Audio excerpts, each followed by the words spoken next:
We're in a part of Matthew as we're walking through Matthew verse by verse. We're in a part of Matthew where we're shifting from more of Jesus' teachings to an escalation in hostility towards Jesus. This is a time in the book of Matthew where there is going to be more direct confrontation from the Pharisees and others to Jesus. There is going to be more and more hostility played out towards Jesus. But in that, the beauty of all of that, even though there's hostilities rising, his mission, his words become more and more clear.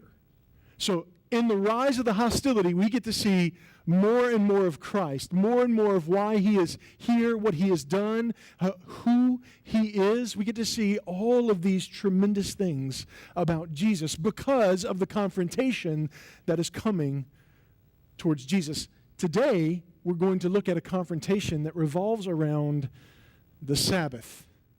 Now, when I say Sabbath, what comes to your mind? Is it rest, hope in God, those kinds of things? Or is there an uncomfortable uneasiness in you because typically where Sabbath is mentioned, all kinds of problems arise, right? There are whole denominations that have started because they believe that those who meet on Sunday instead of Saturday don't honor the Sabbath and therefore don't honor God. Right?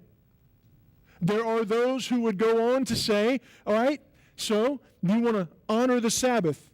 All right, so then what you have to do, and they begin to start naming things. They say, okay, maybe you don't do any work on the Sabbath, but then do you go out to eat, causing others to have to work? And then all of a sudden we look and we say, this whole Sabbath thing sounds great, but it really is sort of a pain. And so we say, since it's not a salvific issue, let's not fight about it, let's not talk about it, let's not worry about it, to keep the peace. And all of a sudden, we just start pushing the Sabbath aside more and more. We start pushing the concept of the Sabbath. We don't want to talk about it. We don't want to get into mindless, useless arguments. And so we just drop it. And we say, okay, fine, you want to worship on Saturdays, whatever. We're going to worship on Sundays. You know, there's precedent for that in the church, all that kind of stuff. But usually, when we talk about the Sabbath, it's wrapped around controversy or stupid rules that we feel like we have to follow, like not making a waitress work because we're not supposed to work on the Sabbath.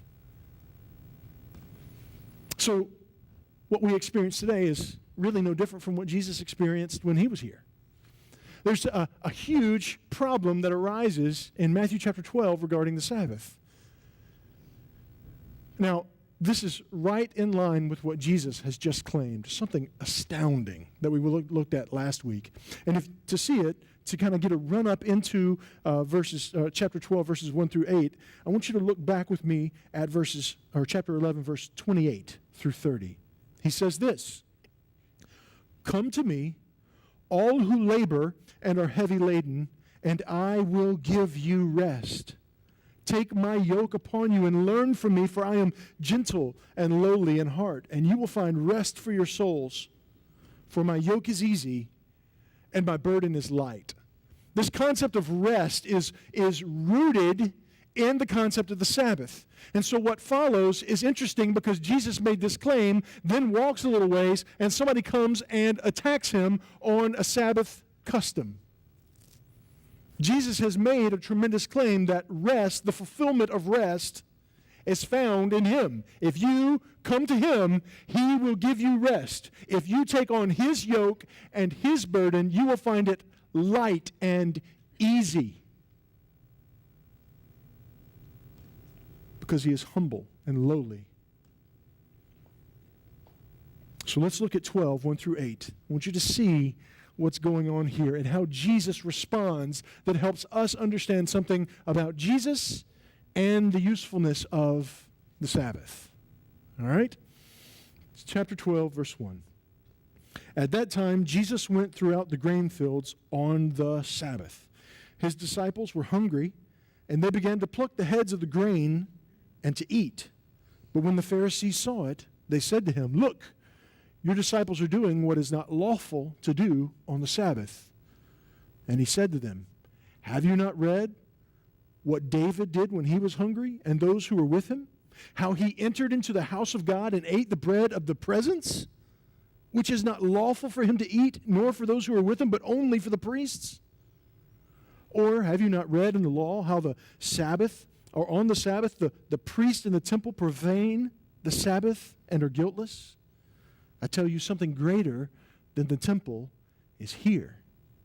And if you had known what this means, I desire mercy and not sacrifice, you would have not condemned the guiltless. For the Son of Man is the Lord of the Sabbath." Now, this is an interesting thing that is happening here. Jesus has just proclaimed that he is the rest. You come to me, and I will give you rest. It's an astounding claim. All of the Old Testament is looking for this rest.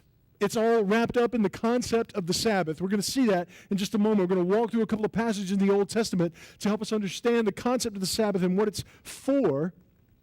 But Jesus has just made this tremendous claim that if you come to him, you find that rest. The thing that the Sabbath points to is all found in Jesus Christ. And this is something that Jesus is saying all throughout his ministry. If you think about after the resurrection and he meets two disciples on the road to Emmaus and they are wondering about these things, Jesus says that all of the law and the prophets and the Psalms point to him. It means all the Old Testament, all the things in the law, all the things in the prophets, all the things in the Psalms, everything imaginable in the Old Testament is somehow and in some way pointing to Jesus Christ, finding a fulfillment in him and him alone. And so he's walking through grain fields on the Sabbath day. Now, it's plain throughout the Scriptures. If you go to, Exodus chapter 20, at the giving of the 10 Commandments, the fourth commandment is to honor the Sabbath and to keep it holy. As unto the Lord you shall do no work on the Sabbath, for on that day God rested from all of his works. And so it's rooted in God's rest, and so we are to do that as to honor God. So here's the deal. You're not supposed to work. But the Old Testament, doesn't give us very specific instructions on what that means. There's only a couple of places. We're told in one place that it means you're not supposed to gather up sticks or light a fire, okay? In other places, we are in the prophets, there's very few things that we are told that we're not supposed to do, like bearing a burden or carrying a burden or things like that. There are a couple of things that we're not supposed to do, but it's really vague, and I think that's the intention. The intention is not to make it so, legalistic, like you do this, and this, or else you don't honor the Sabbath. You don't honor the Sabbath, you broke the fourth commandment, and you're outside of God's favor, and all of this kind of stuff. And so the Pharisees, good legalists, right? They say, this seems really important. It's a matter of life and death. As a matter of fact, if you read the 10 Commandments out of Deuteronomy, attached to it is the life and death element. And so they say, since we don't know exactly what work means, we got a few ideas, we need to really expand this out. We need to play it out. We need to make sure we understand what it means not to work. And so the rabbis get together and they start talking about, well, what constitutes work? What does it mean to work? And they, certainly don't plow, don't do any kind of ordinary work. And so whatever it is you would do on the 6 days, on the seventh day you don't do that thing. But then they made all kinds of funny rules. One of them, I'm not making this up, this is legit, is what to do with eggs that hens have laid. All right, if you're gathering eggs on the Sabbath, how do you know if that hen labored on the Sabbath or on the day before? Because if she labored to have that egg on Friday, egg's good to eat. But if the hen labored to have that egg on the Sabbath, shouldn't eat it, shouldn't gather it. That hen had to work. Or if someone goes and they fell in the field, this is ridiculous, but this is what happened. The matriarch of the family, an older woman, walks out into the field and falls down on the Sabbath day. and you're going to go bring a lift. Apparently she's a big woman. You're going to go bring a lift to help her up and to bring her back. Okay? And a lift apparently had to do with like poles. Okay? Well, here's the deal. Some of the rabbis would say you should not take a lift to pick her up. You should leave her there until the Sabbath is over. Maybe cover her up or something. And some of them would say, well, certainly it's good to do good on the Sabbath, and so you would go pick her up. But be careful, because if you take a lift to get her up and you drop the pole and it digs a furrow in the ground, you are plowing and you have broken the Sabbath law. So the Pharisees made all these rules about what it means to work and not to work. And this then became authoritative for the people. At least among the Pharisees. I mean, look at them. What in the world are they doing in a grain field right now? They're hanging out in a grain field. They are looking for Jesus to stumble. They want to see him fail. And so here's what happens. The disciples are doing what is ordinarily lawful. So we have explanations in the law in the Old Testament that it is okay and right even for hungry people and poor people to come by the sides of the field and to gather from the sides of the field. That's not stealing, because those who harvest are supposed to leave the corners of the field so that the poor would be provided for, or the hungry. So these guys are passing by and they pull off some heads of grains. Ordinarily, not a problem. Not stealing, not breaking any laws, no big deal. The Pharisees know that. And the issue is not whether they've stolen. The issue is that they've done it on the Sabbath. So here's what they do. They take the grain. I've never eaten raw grain, but they do this. And you would work it such that the chaff would come off and you would have the grain. You blow away the chaff, you eat the grain. Well, the Pharisees are saying, you're doing what is unlawful. Jesus, look, Jesus, look at what you guys are doing. They are doing what is unlawful because they are harvesting. They have picked heads of the grain, worked it, blew away the chaff, and ate the wheat. And this is unlawful for them. We're familiar with these kinds of things, right? Most states have blue laws, things you can't do on Sundays. This is kind of what the Pharisees have done. They have made all kinds of laws to protect this one law that is sort of vague, but very important in the life of Israel. And so they've made all these rules, and they are expecting everyone to follow these rules. And the fact that they did not, they are saying that they have then dishonored God. They have rejected the fourth commandment, and now they are dishonored before God. Now Jesus goes to answer them, and to answer them, he builds a good biblical theology of the Sabbath to set them straight on that, and then to point to himself. Let me show you how he does that. First, he asks them 3 questions. Have you not read? Well, he asked them twice. Have you not read? Which is a little offensive to someone skilled in the law, right? Have you not read? It's very confrontational. Jesus is saying, you have missed the boat. So he's pointing to them, and he asked them first, have you not read about David's incident? David's incident is when he was hungry. He and his men were hungry, and they went into the tabernacle. At this time, it was not the temple; it was the tabernacle. So they went into the tabernacle where the high priest Abimelech at the time was, and David says, "I need to eat. We are hungry. We are famished." This is in 1 Samuel chapter 21. We are hungry and we are famished. Do you have any food to eat? He said, all I have is the bread of the presence, which is unlawful for anyone but the priest to eat. Abimelech gives the bread to David and his men, and they eat it. The Bible does not condemn this action. There was not lightning from heaven. There was not a leprous outbreak. There was nothing to condemn it. Nothing that even said this was a bad thing in the story in the Bible, in the Old Testament. So he says, have you not read that this happened, that David did this? And so the good Pharisees are probably sitting there thinking, you know what? That's all fine and good because it's David. You see, David although he's not the enthroned king, he is the anointed king at this time.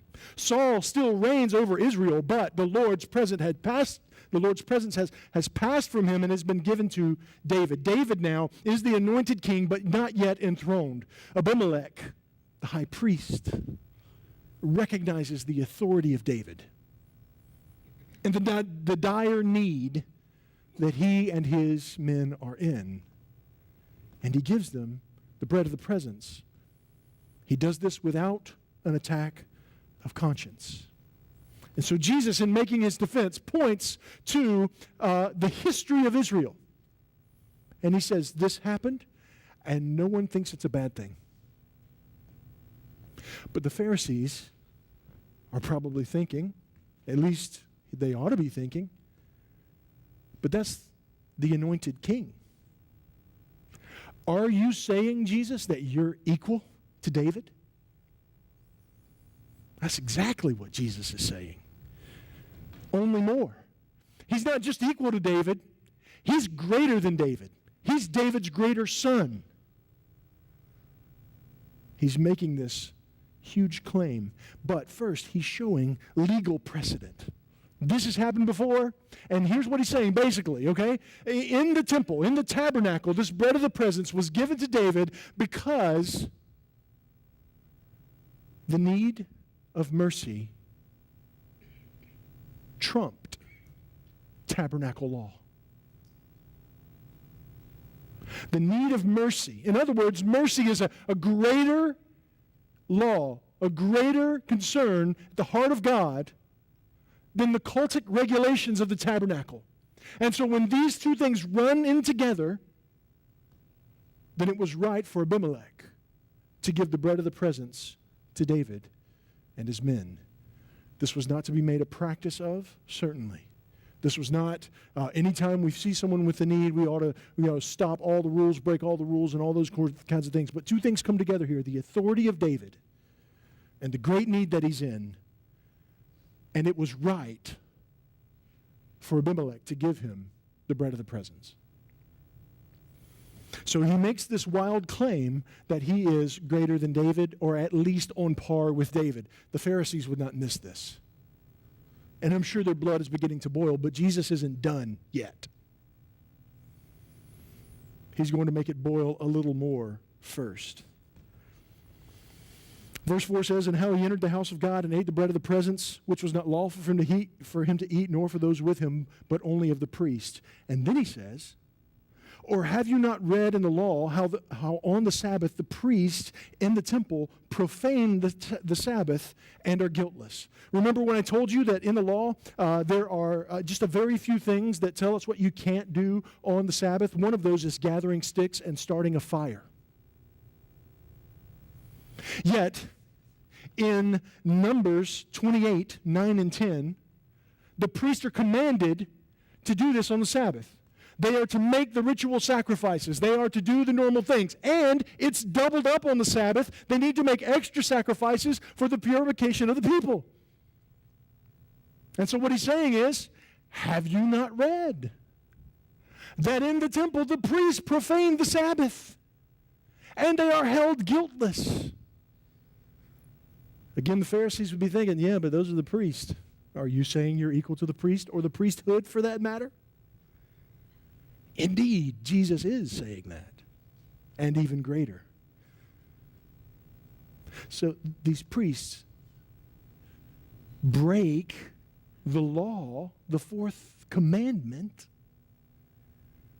because the worship of the temple, for them, for those people, just the priest, is subservient to the ongoing work of the priesthood to make atonement for the people.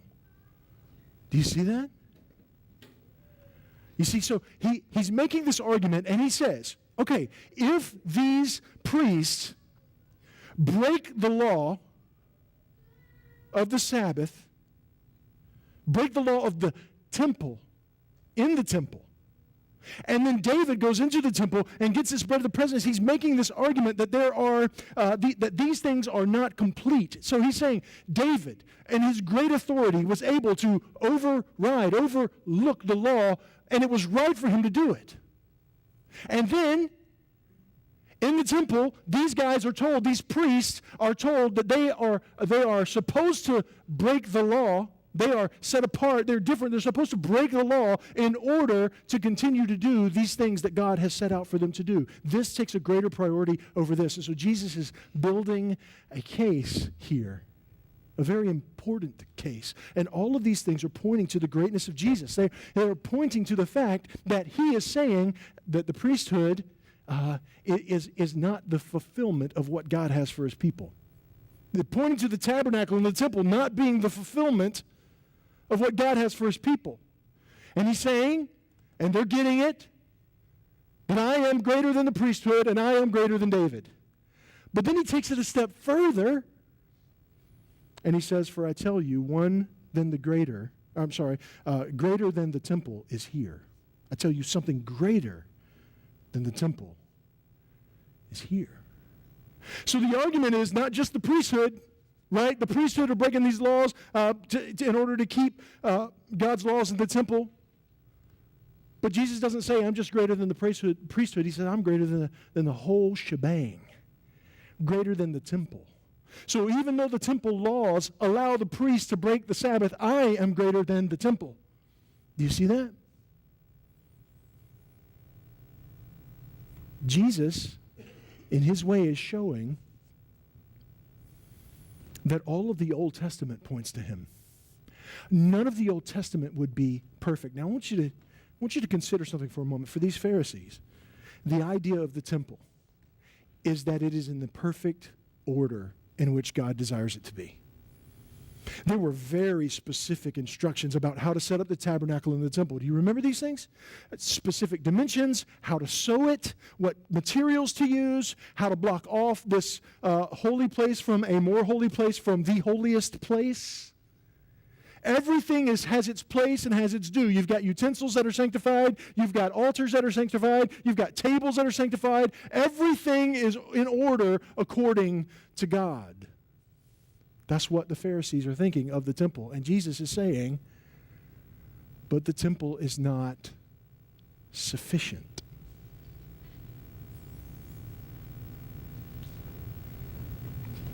David is not sufficient. And so when he says that something greater than the temple is here, man, the Jews, their blood is boiling because these are God-given means by which they are to make atonement for themselves.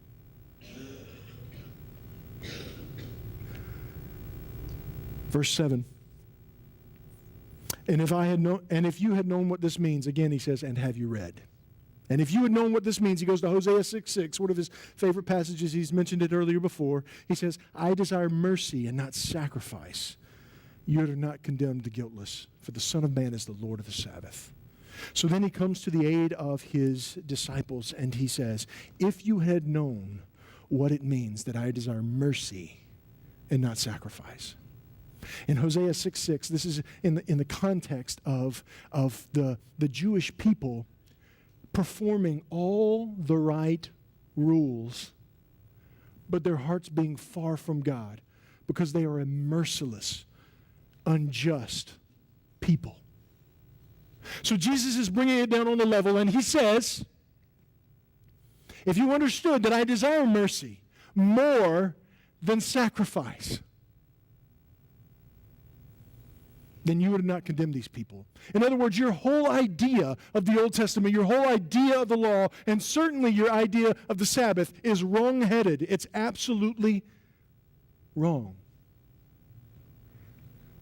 All of these things that you were looking to for your righteousness are insufficient.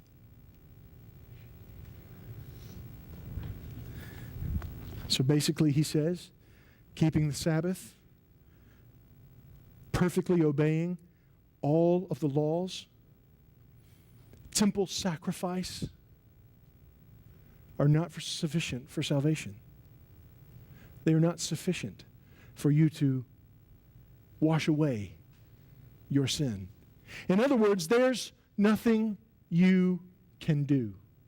All of these things were given to the people for this reason, to point them in trust to what God was going to do to fully sanctify them and to bring them complete rest. And I want to show you this. Jesus got the Sabbath right. So I want to show you the biblical arc of the Sabbath, so you can see that the claims that Jesus makes here, that salvation and atonement and all of those things cannot come by these things, but only by Him. So to do that, I want to follow the arc of the Sabbath. So to do that, let's start in Exodus chapter 20. I need you to scroll through some pages with me here, okay? I want you to see this. In Exodus chapter 20, the giving of the Ten Commandments, we come to the fourth commandment in verse 8. It says this: "Remember the Sabbath day to keep it holy. 6 days you shall labor and do all of your work. But on the seventh day is the Sabbath to the Lord your God. On it you shall not do any work, you or your son or your daughter or your male servant or your female servant or your livestock or the sojourner that is within your gates. For in 6 days the Lord made the heaven, the earth, the sea, and all that is in them, and rested on the seventh day. Therefore the Lord blessed the Sabbath day and made it holy." So when He's giving the commandment here, when God is giving to the commandments to the people, He's pointing back to the creative work of God. And in Genesis chapter 2, in the first couple of verses there, we have the picture of the seventh day. So in chapter 1, we've got the building of the days, right? God said, "Let there be light," there was light. "Let there be land," let there be an expanse, and all this kind of stuff. He's doing the creative work. And on the seventh day, or on the end of each sixth day, He would look at it and He would say there was morning and there was evening, and then He would look at it and He would say it was good. But on the seventh day, He rested. On the end of the sixth day, He looked back at all that He had done and He said, "Behold, it is very good." And then on the seventh day, He rested. Now, if you have a concept in your mind that God is tired from creation, you've missed it. He's not tired. God does not sleep, nor slumber, nor grow weary. But He has created all things, and then He takes a moment to look back and say, everything is as it ought to be. Remember, prior to the fall, everything worked according to God's wisdom. Relationship between God and man, relationship between man and woman, relationship between man and land, everything worked according to God's wisdom. And God is looking back and He is resting in the fact that everything needful is done. He is enjoying the fruits of His labor. So when we come to the law, the Ten Commandments, and He tells them, remember the Sabbath, keep it, make it holy unto the Lord. Why? Because God rested, and what He's pointing them to, because if we got to read the law in the series, in the line of grace. It is not a do this and you will be my people. He's already saved them from Egypt. He's already made them His people, and He says, because you are already my people, this is what you should live like, so that you will show forth my goodness and my greatness to everyone. All right? And so when the law itself is a gracious thing. And so He says, the reason why you're going to do this Sabbath thing is because I rested. And what I want you to know is that you need to rest in my work. You need to rest in my work. You need to look at what I have done. You need to recall and long for a return to this rest. And so you will practice this rest as a people of God to show forth your trust in Him. Now, we have a repeat of the law, the Ten Commandments, in Deuteronomy chapter 5. So, let's go to Deuteronomy chapter 5.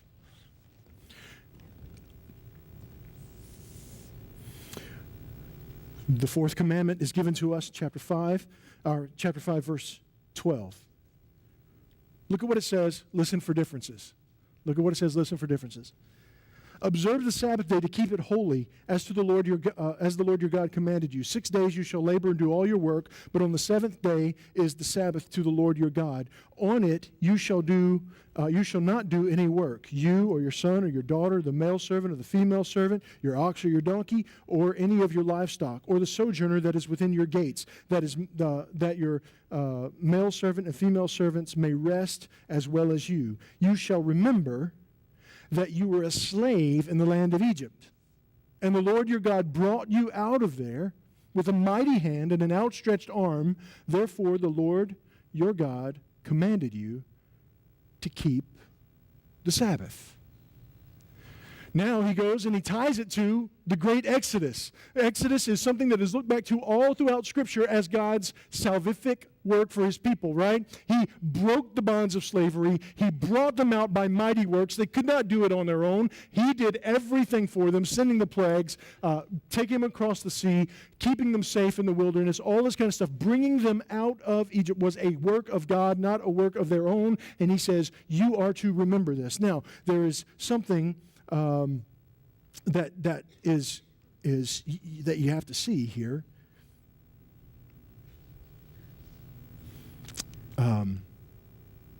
But I can't see it at the moment, so we'll just move on from that. But when you see this it ties it together with the whole view of salvation. Do you see that? It ties it together with the whole view of salvation. I remember what I was going to see. It's in Exodus 31. In Exodus 31, you don't have to go there. I'll just explain it to you, but write it down. You may want to look at it later. In Exodus 31, it's a repeat of the law, and in that one part, he says, and you keep the Sabbath to remember that it is I, the Lord, who sanctifies you. It is I, the Lord, who sanctifies you. I am the one who is going to complete you. I am the one who's going to bring you to salvation. It is not for you, it is for me. So all throughout the Old Testament, you have this idea that the Sabbath is an enjoyment, a faith that is trusting in the work of God to sanctify his people. It looks forward to a time when they will be completed. They will be sanctified by him. And in the meantime, they do these things to continue to point them, to remind them through many generations of the fact that God is the one who's going to save his people. And so they are to see this and not be legalistic about it, but they are to remember that it is God who is going to save them. But what happened is the Pharisees turned it and said, this is what we must do to save ourselves. They missed the whole point.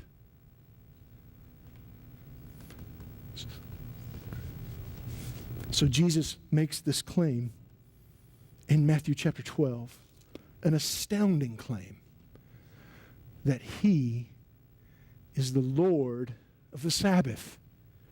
Meaning, the Sabbath bows to him. The Sabbath points to him. All this idea of rest is found in him. He just got through saying, come to me, all who are weary and heavy laden, and I will give you rest. The great commentary on this passage is in Hebrews chapter 4. Go there real quick. Hebrews chapter 4. Now, the whole theme of Hebrews is this, right? Jesus is greater than. He's greater than the angels, greater than Moses, greater than the command, greater than the temple, greater than the priest, greater than all these kinds of things. This is exactly the kind of argument that Jesus is making currently to the Pharisees who have charged him with breaking the Sabbath law. Now, Hebrews chapter 4. Therefore, while the promise of entering his rest still stands, let us fear lest any of you should seem to have failed to reach it. For good news came to us just as to them, but the message they heard did not benefit them because they were not united by faith to those who listened. For we, who have believed, enter the rest, just as he said, as I swore in my wrath, they shall not enter his rest. Although his works were finished from the foundation of the world, for he has somewhere spoken of the seventh day in this way. God has rested on the seventh day from all of his works. And again, in this passage he says, they shall not enter my rest. Since therefore it remains for some to enter, and those who formerly received the good news failed to enter because of their disobedience, again, he appoints a certain day, today, saying through David, as long so long afterward, in the words already quoted, today, if you hear his voice, do not harden your hearts. For if Joshua had given them rest, God would have spoken to them, would not have spoken to them of a day later on. So then, there remains a Sabbath rest for the people of God. For whoever has entered God's rest has also rested from his works as God did from his. Let us therefore strive to enter that rest, so that no one may fall by the same sort of disobedience. Now let me briefly walk you through his argument here. He heralds Joshua. In the previous chapter, which I spared you, he has already talked about Moses not entering into the promised land, not entering into his rest, God's rest.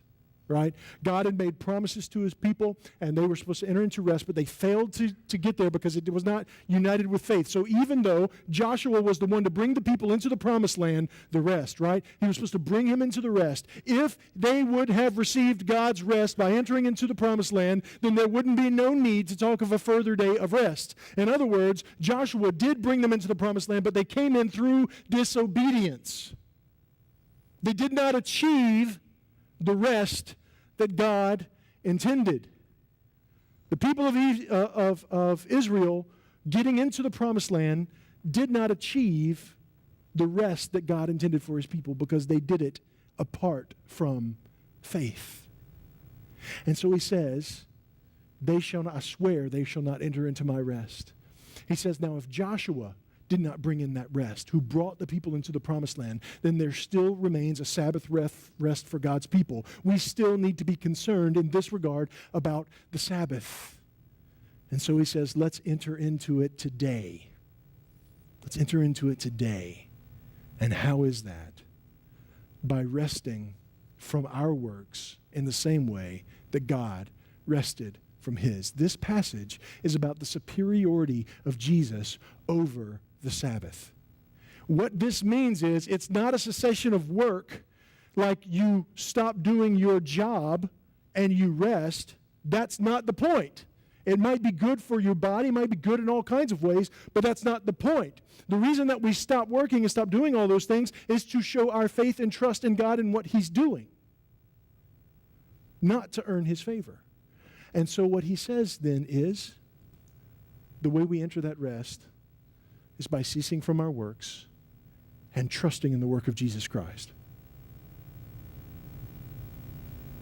Jesus has made this argument in Matthew chapter 12. He says, for the Son of Man is the Lord of the Sabbath. In other words, Pharisees, if you had read the history, if you had read the law, if you had understood what the Old Testament was teaching, you would not have condemned these men. Because these men are with the Lord of the Sabbath, the very thing that the Sabbath points to.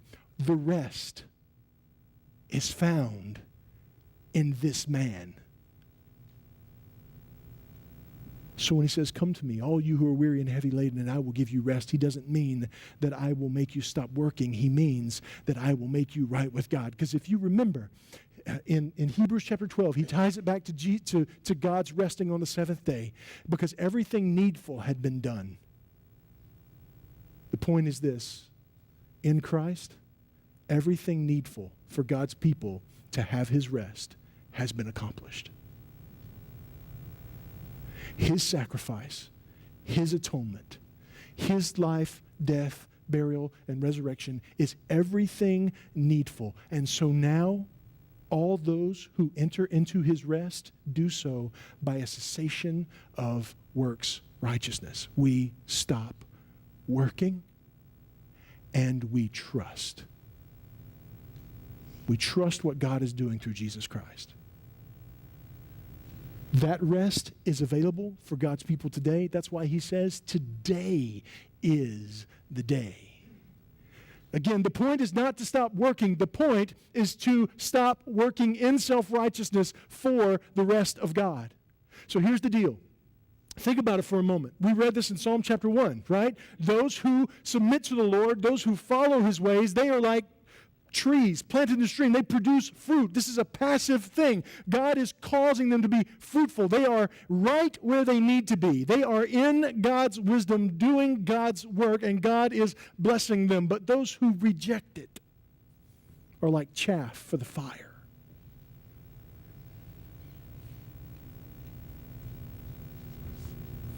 We have this tendency to try to do salvation on our own.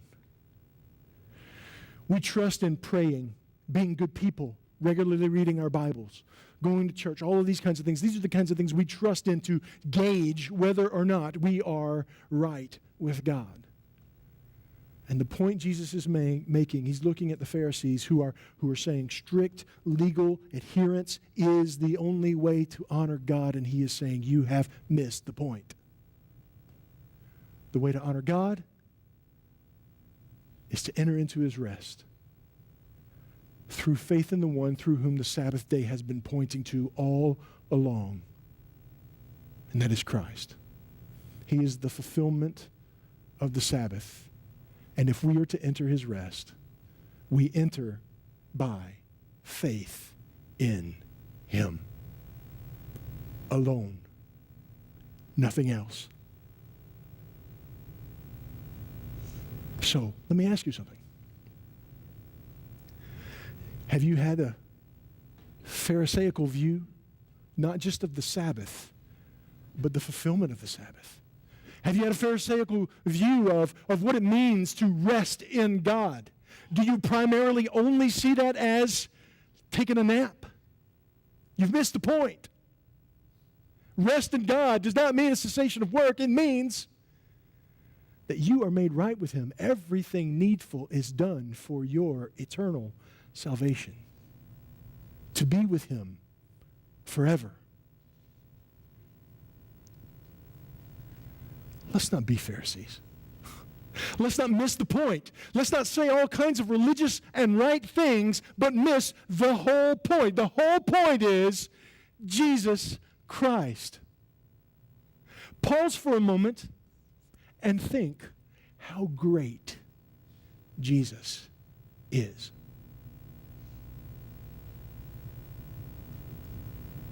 Greater than David. Greater than the priesthood. Greater than the temple. Greater than the Sabbath. Greater than everything that God had given us prior to point to him. He is the fulfillment of all the promises of God. We sang earlier, Jesus is all to us. And we walk through everything. We walk through working, striving for righteousness. We walk through heaven. That heaven, the whole theme, the whole point is that we will be there with Christ. He's all to us. He's everything to us. And we need not look to anything else, but to trust solely, completely, and only in Jesus Christ. He is the fulfillment of all of God's promise. He is the rest that we desperately long for. And so, if you have not received that rest, here's how you do it. Place all of your hope, all of your trust, all of the ways that you think that you might save yourself, put them down and embrace Christ. That's what he's inviting the Pharisees to do here. He's inviting the Pharisees to see that he is greater than every other means they think that they can save themselves. And they are to embrace him. If they would have known who he was, then they would not have charged his disciples. Because the issue is, who is Jesus?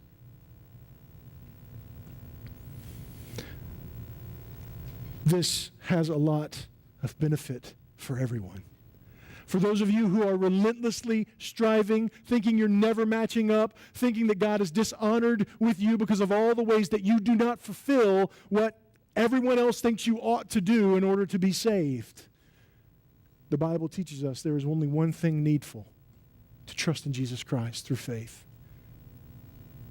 And for all of us who have, rejoice. We have found the rest. We have God's rest. We need not strive for him.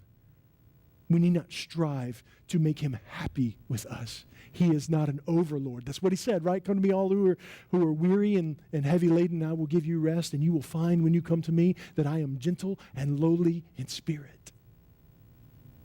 But not an overlord who says, you pick some grain you must have harvested on the Sabbath. Is that how you see Christ? Waiting up above to strike you whenever you mess up? Or do you see the one who's fulfilled everything for you and gives it to you as a gift through faith in him? For Christians, this is the sole foundation of our joy. Because we recognize we cannot, but he did. And so, for all of us, joy. Be thankful that God has provided for us a way of salvation. And if you have not trusted in Jesus Christ, today, right now, drop everything, because if you knew who he was, then you too would enter his rest. So, in a moment, we're going to stand and sing. And if you want to know more about what it means to follow Jesus Christ, just come and talk to us. We love Daniel and I will be in the back. We'd love to talk with you about what it means to follow Jesus. And for the rest of us, guys, take great joy. Feel the freedom that we have because of Jesus Christ. And let your soul be refreshed and renewed. Let's pray together. Father, thank you for your word, but thank you for your Son. Thank you for Jesus, who accomplishes for us everything that is needful. Father, may we not, as the writer of Hebrews says, neglect such a great salvation. May we not gaze upon it and then turn away towards vain striving again, but fix our gaze on the fulfillment of your rest.